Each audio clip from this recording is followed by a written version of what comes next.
got too many things. Oh, wait a here. minute. Here, you need one. No, I've got mine. Okay. Okay. So I've got it marked.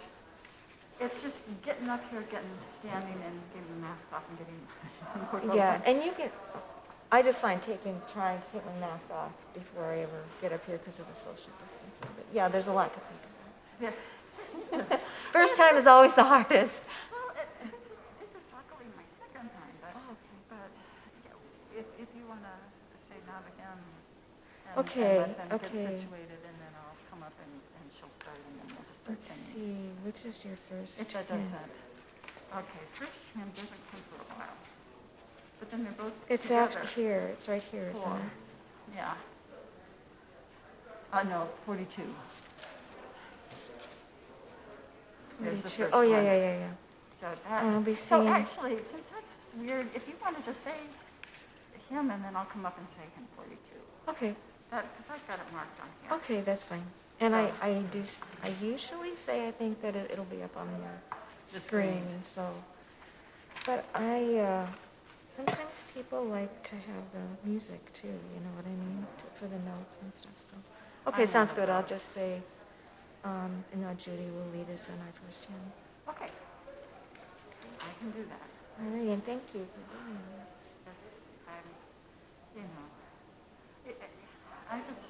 I'm so, you guys are doing such a stellar job. Well, anything I can do to help, and help lift things along a little bit, because there's things I can't do. I can't come up with these wonderful sermons that you guys are coming up with. But I can do this. Some come up with them easier than others. Some are real quick at putting them together. Me, it takes me 4 or 5 months to really.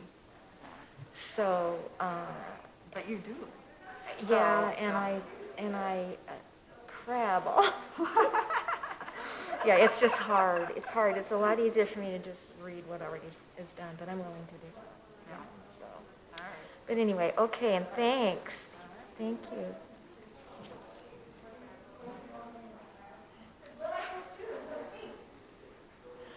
I thought we were going to have a ceremony pulling it off. Oh, no.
our chalice this morning with these words from Scott Taylor, we light this flame as an act of faith.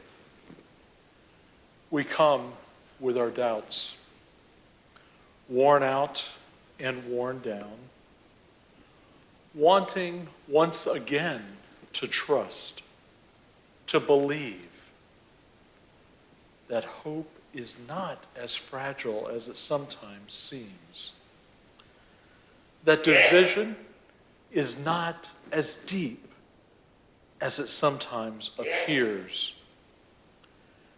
And so we light this flame as an act of faith, a reminder, a redeclaration, a rekindling of the trust that darkness can't ever shut out the light, that kindness is more powerful than we know, that humility and accountability allow us to change, that together we can most certainly bend the arc of the beautiful universe toward justice.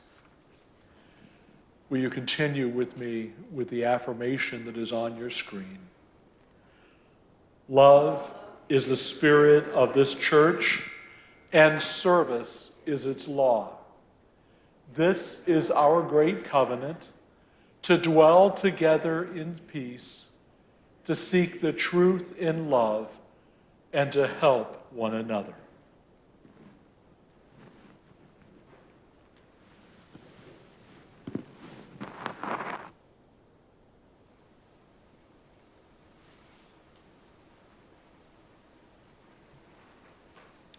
Welcome to People's Church. We are a welcoming congregation and an eighth principle congregation. This means that we welcome people of all sexual orientations and genders, races and ethnicities. We are anti-racist and anti-oppression of all groups of people, and we act on our beliefs. We welcome you whether you're a long-term member, a first-time visitor, or somewhere in between. We welcome you to walk with us as we all take our spiritual journeys through life, regardless of background, religious history, belief system, love life, social status, body type, or age. All are welcome here. You're welcome here whether you're a transplant who headed straight for the first Unitarian Universalist church you found, or you're simply curious about our faith. Whether you're a spiritual searcher, or you know for sure you belong in a liberal church committed to social justice. We welcome you whether you feel weak and unsure, emotionally, physically, financially, or strong and ready to take on the world. We welcome you whether you question your identity at the deepest levels, or are confident you know exactly who you are. If you are curious, courageous, and committed to growth, you are warmly welcomed to People's Church. Good morning. My name is Paulette, and I'm one of the worship associates here at People's Church. I'm joined in the sanctuary by Judy on the piano. Judy Price is leading our hymns today. Jackie and Kate are running the tech. Bill is running the sound system. Our preacher is our interim pastor, David Weiss. And we have a special treat today. Judy Michelin not only is at the piano usually, but she's our special music. Thank you, Judy.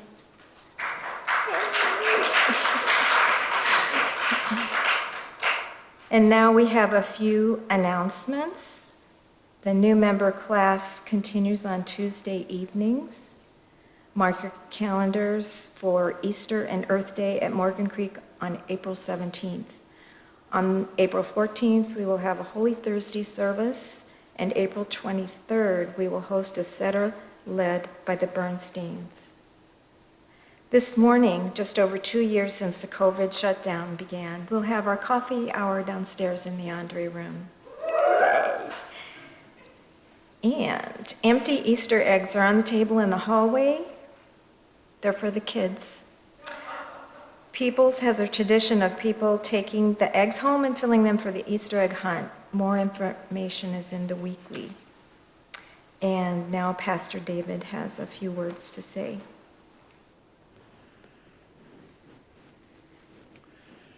You may have noticed that it's a little bit different in here this morning.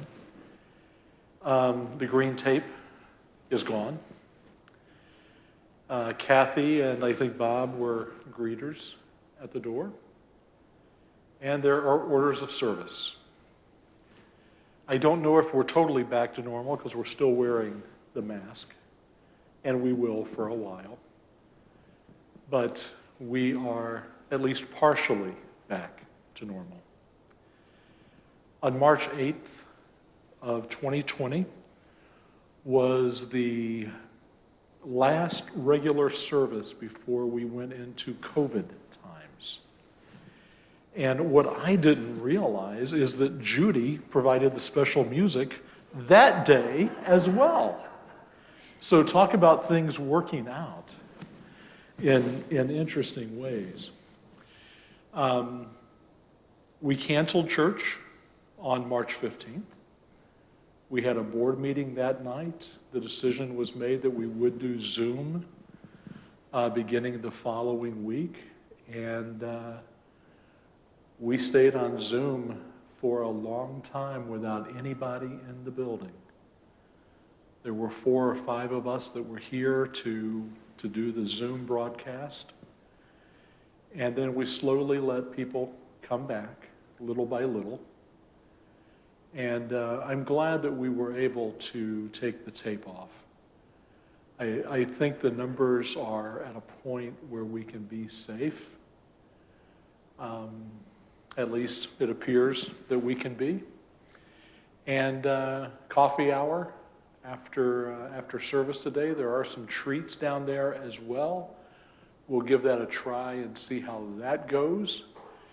But it's good to be able to be in this position, I think, and to be at least partially back to where we were prior to all of this starting 2 years ago. So I'm glad you're here in worship today.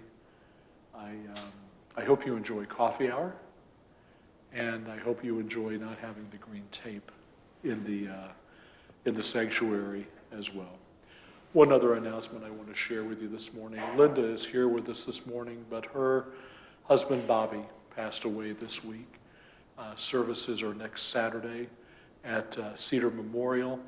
So keep her and her family in your thoughts as they deal with this very difficult loss of their father and husband.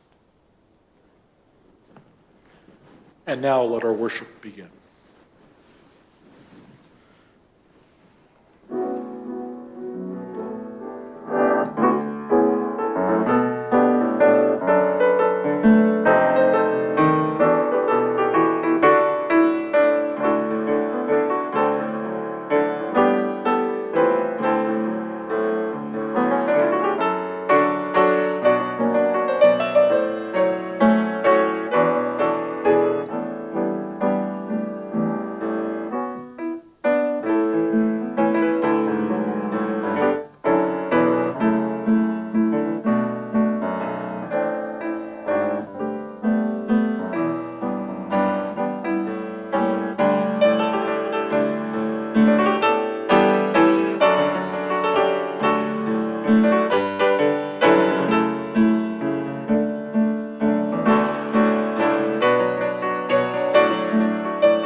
our opening words, Hoping, Trusting for So Many Things by Katie Conderan Morris.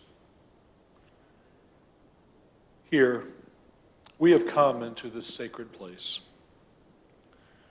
quieter now with our readiness, hushed voices hoping and trusting for so many things, for connection, for communion, for inspiration, for information, for healing, for wholeness, for words, for music, for celebration and consolation.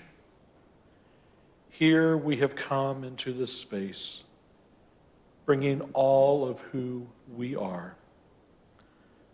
Let us be willing, however we are changed. Come, let us worship together. Our first hymn this morning is Morning So Fair to See. Judy will come and lead. You're invited to stand or remain seated.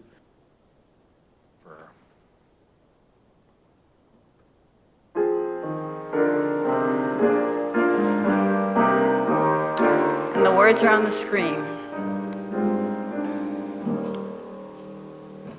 Morning so fair to see, night veiled in mystery, glorious the earth and resplendent skies.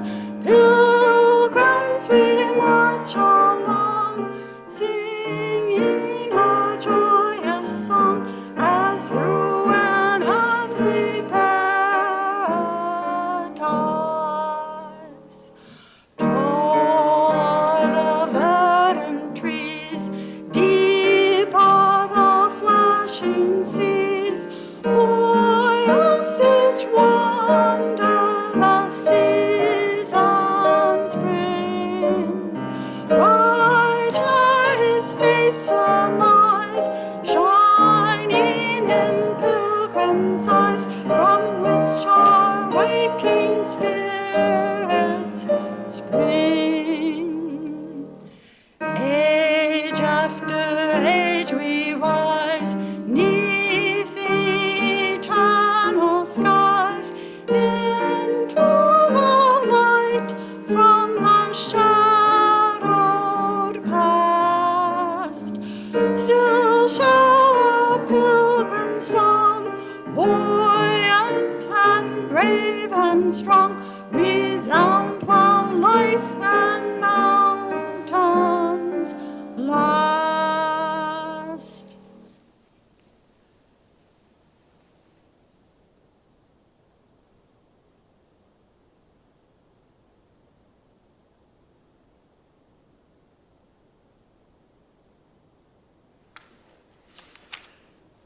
Story I want to share with you this morning is called Treehouse Rules.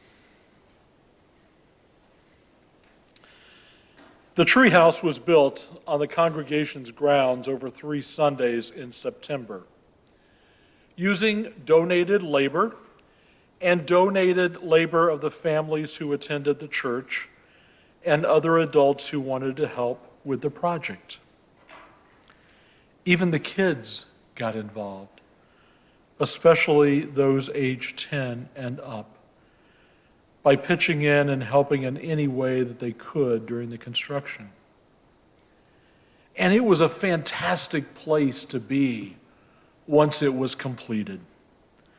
With a window that faced the nearby playground, a rope ladder to climb up, and a slide to exit. While everyone was happy that the treehouse was there after all the planning and construction, it soon became a problem. When too many kids wanted to enjoy it at once, their different ideas about how to use it came into conflict with each other. The younger kids got a thrill out of running races through it, hurriedly climbing up the rope ladder, rushing through the treehouse to race down the slide over and over again, one after the other. But the older kids wanted to hang out in the treehouse after worship, playing games like jacks and cards. One day, a second grader racing by interrupted the fifth grader's game of cards for the third time. That was it. A fight broke out with name-calling, pushing, and some tears. Some adults demanded that the treehouse be off limits until the children learned to cooperate with each other. Other adults protested that their children had special rights to use the treehouse because they had helped build it. The Religious Education Committee had meetings about a policy for the use of the treehouse. They were getting ready to report to the congregation's board of directors with their findings. Meanwhile, the minister considered bringing in a consultant from the district to address the conflict which had now spread through the entire congregation. Sounds like a church, doesn't it? But while the adults were arguing, were holding meetings, and creating policies, something happened. The children who had been temporarily banned from the treehouse started talking to each other and looking for ways they could all use the treehouse together. A few of them remembered the covenants they had created in their RE programs the year before. They suggested a covenant could be created for how the kids could use the treehouse. So they sat down and they talked about why they liked the treehouse and what made it fun. They discovered ways they could all enjoy their treehouse in the way they wanted to. They came up with a covenant which laid out how they would be in the treehouse and how they would respect others who were also using the space. Just as the adults were starting a congregational meeting to adopt a policy for use of the treehouse, some church leaders looked out the window. They saw the children cooperating with each other and using the treehouse without conflict. A teenager was dispatched to the treehouse to discover what rules the participants had come up with. And when she reported back to the adults at the congregational meeting, the announcement came that the participants had created a covenant with each other. The adults were humbled.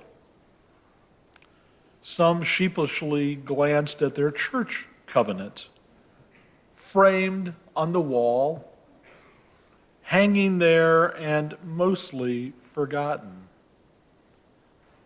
The congregational meeting was adjourned. The adults went on their way, reminded of the power of covenants and working together to find a solution and the commitment of people in right relationship with one another, all because of the treehouse rules.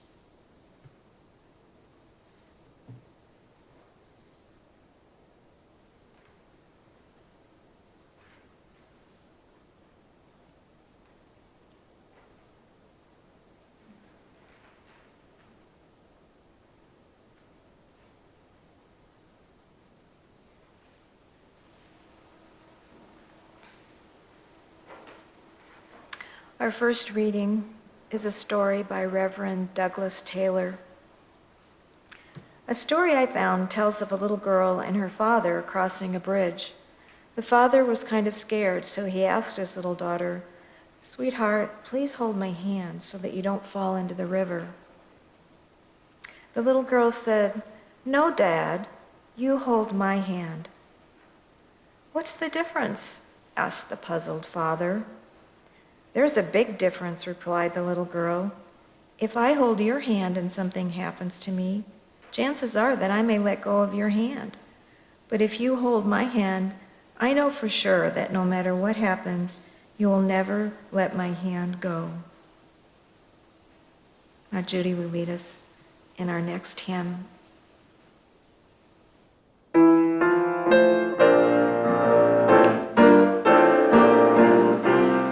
Morning has come, hymn 1000, words are on the screen.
I don't know how you folks expect me to get up here and read when you evoke such emotion with your singing and your music. It can be tough, but I love it, and thank you. Thank you both. Okay, our second story is called The Low Road by Marge, Piercy.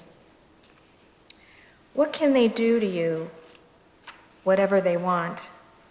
They can set you up, they can bust you, they can break your fingers, they can burn your brain with electricity, blur you with drugs till you can't walk, can't remember. They can take your child, wall up your lover. They can do anything you can't stop them from doing. How can you stop them? Alone you can fight, you can refuse, you can take what revenge you can, but they roll over you. But two people fighting back to back can cut through a mob. A snake dancing file can break a cordon. An army can meet an army.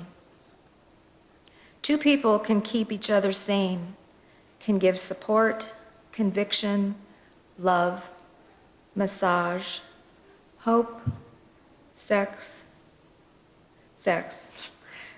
Three people are a delegation, a committee, a wedge. With four, you can play bridge and start an organization. With six, you can rent a whole house, eat pie for dinner with no seconds, and hold a fundraising party. A dozen make a demonstration. 100 fill a hall. 1,000 have solidarity and your own newsletter. 10,000 power and your own paper. 100,000 your own media. 10 million your own country. It goes on one at a time. It starts when we care to act. It starts when you do it again and they said no. It starts when you say we. and know who you mean. And each day you mean one more.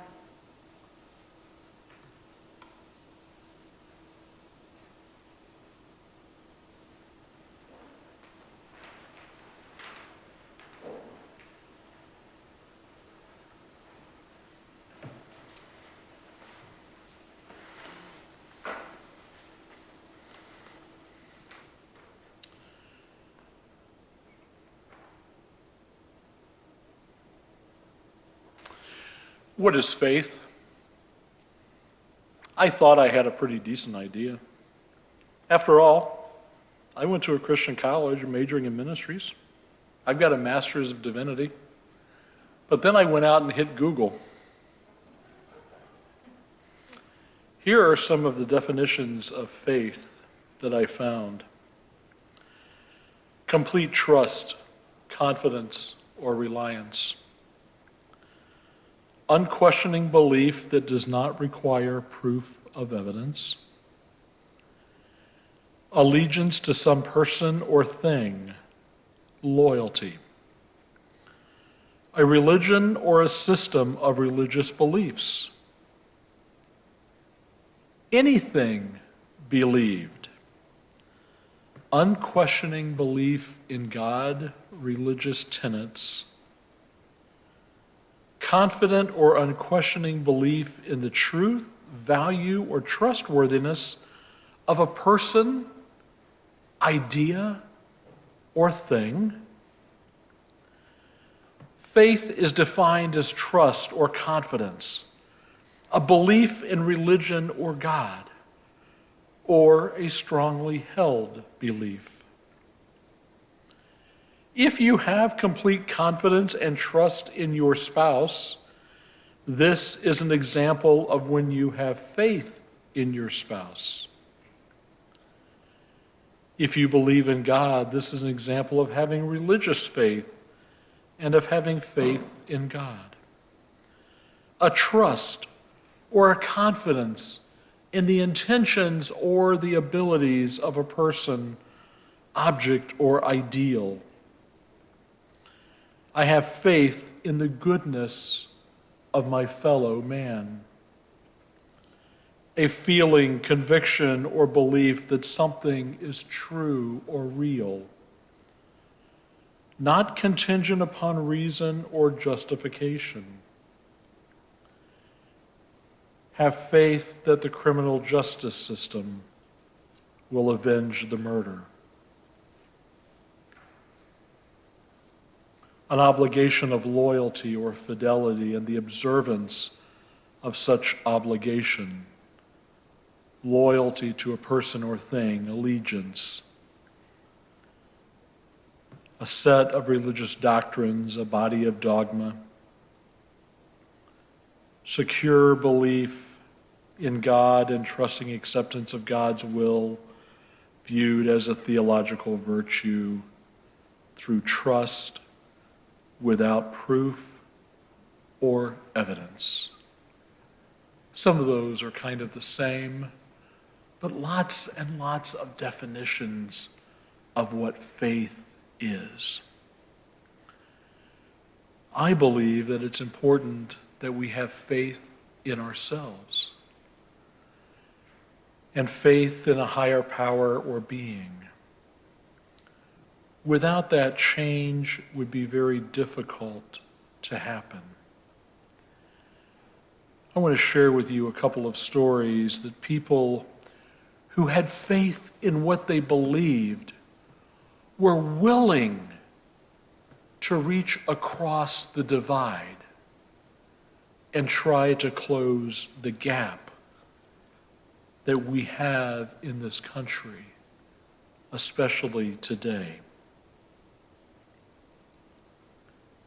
Greg Smith and Kurya Masafi are perhaps two of the strangest political bedfellows imaginable. Smith is a retired police chief and construction worker from rural southwest Ohio, is a devout evangelical Christian, and was an ardent Trump supporter. Masafi, on the other hand, is an Iranian immigrant who works as a computer engineer in suburban Dayton and is an active member of the local Democratic Party. A couple of months after the election, I was devastated because of the result, Masafi wrote. I was ready to cut every Republican friend and coworker and family out of my life because I believed that these people did not know what was best for the country. I really believe in Trump's values, Smith wrote. I really believe that he loves this country. He messes up, but so do I. If I were president, I'd be just like him. Sounds like a lot of people, doesn't it? The two extremes there, one side or the other. And yet these two men with seemingly irreconcilable differences became friends through a group called Braver Angels, which brings Republicans, Democrats, and independents together with the goal of depolarizing America. Political polarization or tribalism has reached a fever pitch in the U.S.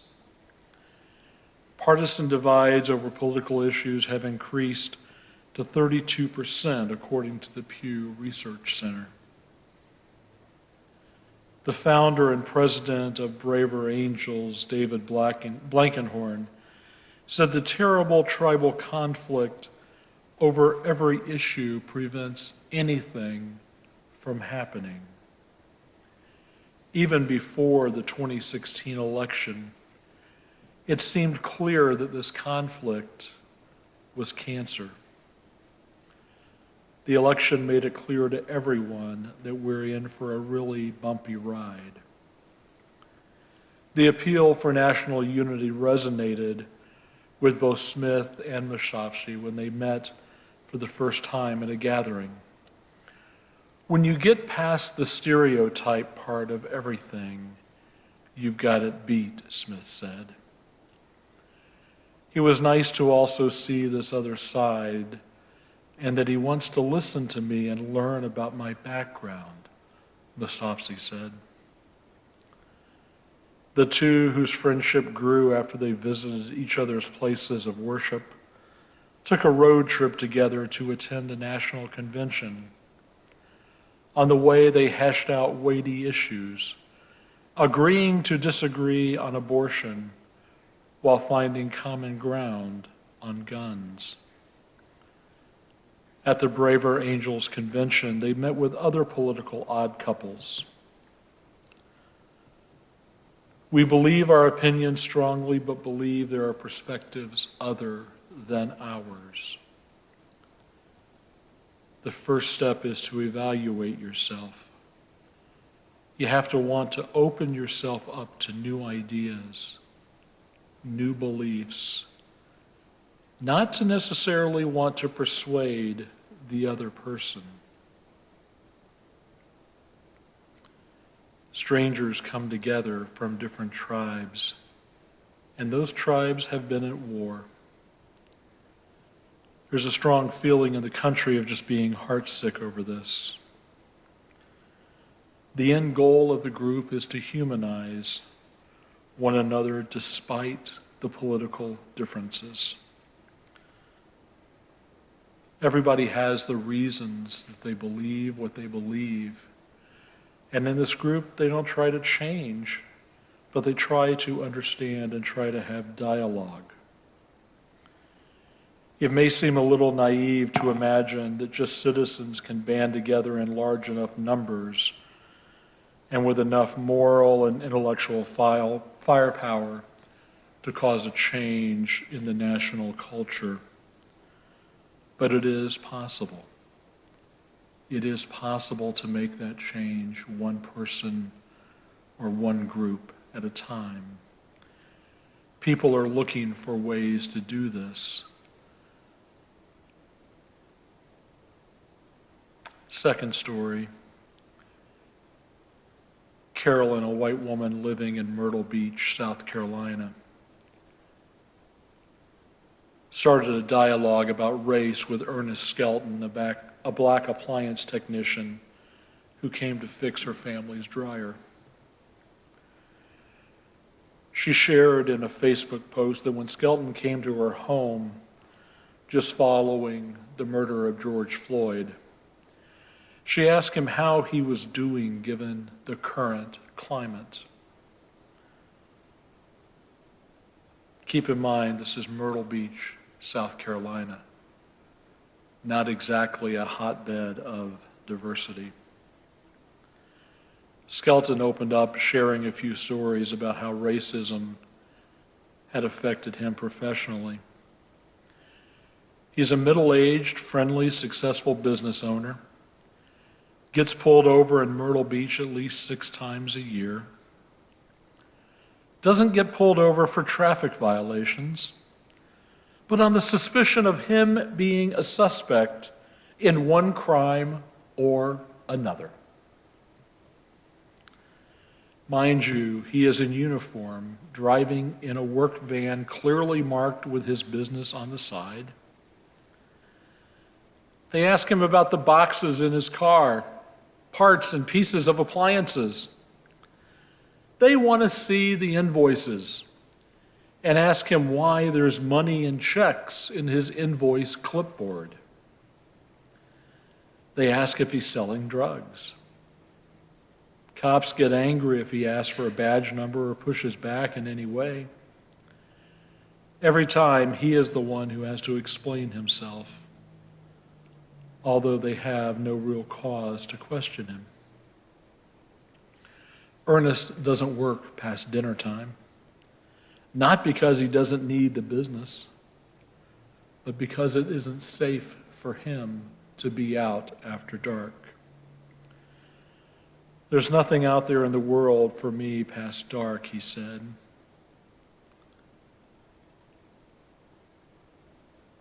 He didn't say it with any sort of agenda. It was a quiet, matter-of-fact truth, a truth that needs to be heard. She concluded her post by writing that as a 45-year-old white woman living in the South,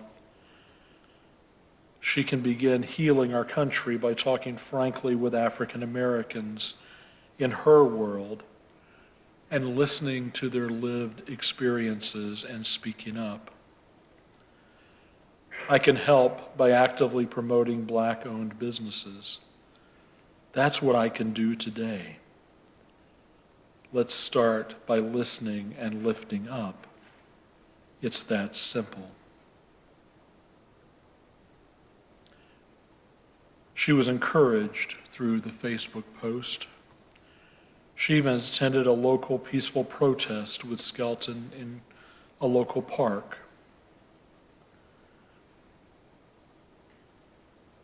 She said last Saturday, Ernest and I could never have imagined that a broken dryer would cause the events that have unfolded, or that we'd be attending a peaceful protest together, arm in arm a week later, but here we are.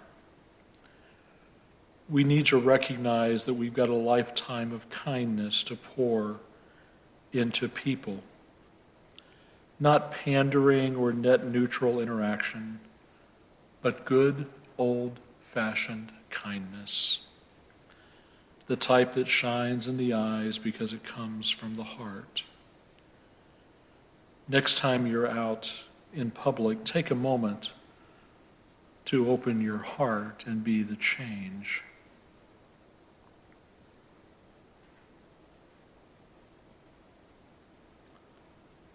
As hard as it may seem, as difficult as it may be, it is possible. We can hold on to our faith in our beliefs and reach out to people on the other side. Obviously, not everyone on the other side is going to be willing to listen or willing to talk, because they only want to argue, same as some on our side.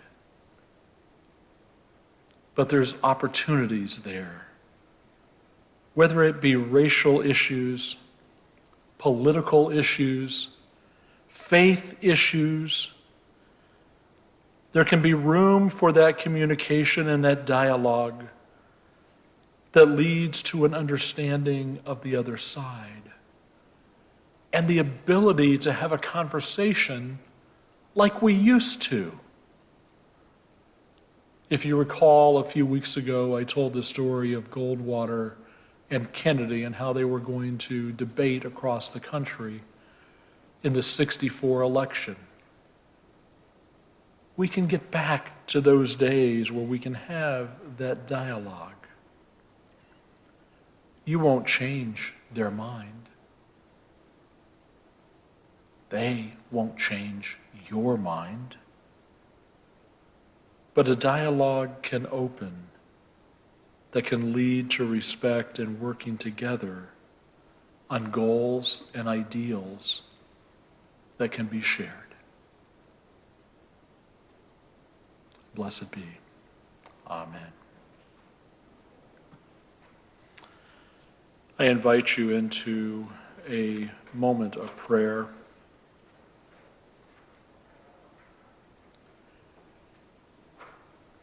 Spirit of life, who draws us together in a web of holy relationships, make your presence known with us and in us and among us.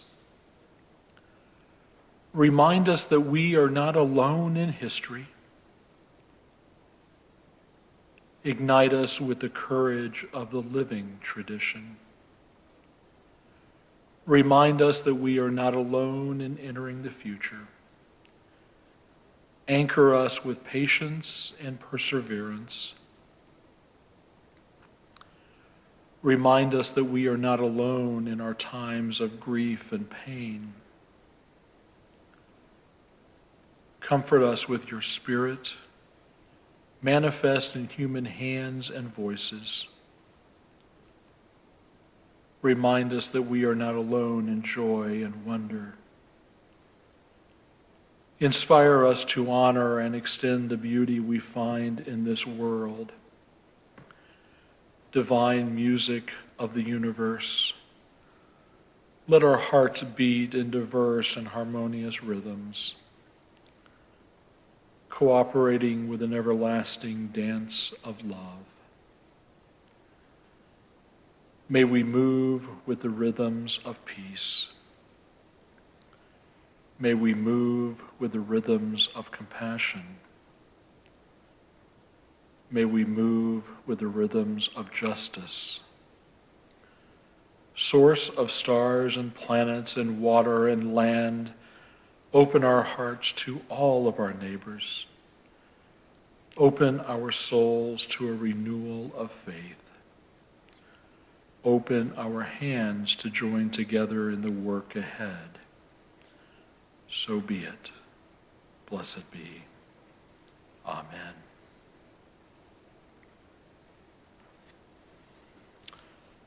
This is the time for candles. A time when you light a candle for something on your heart. Paulette and I will each light candles and place in the bowl. Those of you who would like to participate are invited to come forward. Take a candle, light it from the large candle, and place it in the bowl. As you come forward, please be aware of social distancing. Paulette and I will light candles for the situation in Ukraine and all of those lost to COVID. I invite you to come.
We've come to that time in our service, the offering. If you so choose and are moved, there are 4 ways to give. And soon there will be more information on your screen about that. If you're in the sanctuary, there are offering plates in the back. You can also mail a check to the church, as you see on your screen, with the address, People's Church. And also you can donate online at peoplesuu.org or use the Vanco mobile app. And now we'll listen to the interlude by Judy.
Okay, please rise for our last hymn, 108, My Life Flows On in Endless Song, and the words will be on the screen.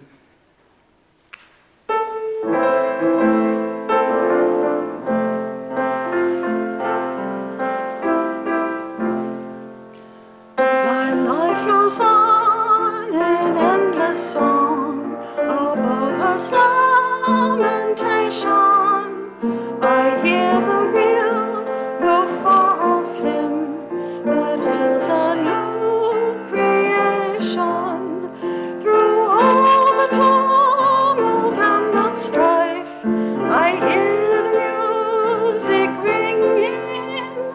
It sounds an echo in my soul.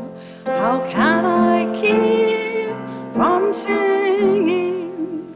What though the tempest round me roars, I know the truth it liveth.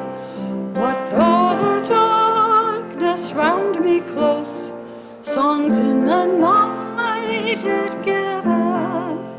No storm can shake my inmost calm, while to that rock I'm clinging.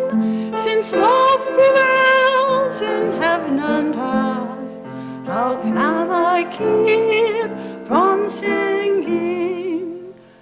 When tyrants tremble as they hear the bells of freedom ringing, when friends rejoice both far and near, how can I keep from singing? To prison cell and dungeon vile, our thoughts to them are winging, when friends by shame are undefiled, how can I keep from singing?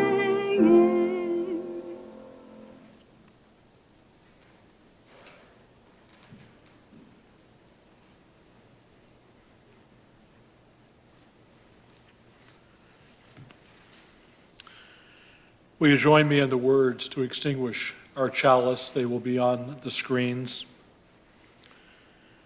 We extinguish this chalice flame, but not the light of truth, the warmth of community, or the fires of commitment. These we carry in our hearts until we are together again.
Reaching your hand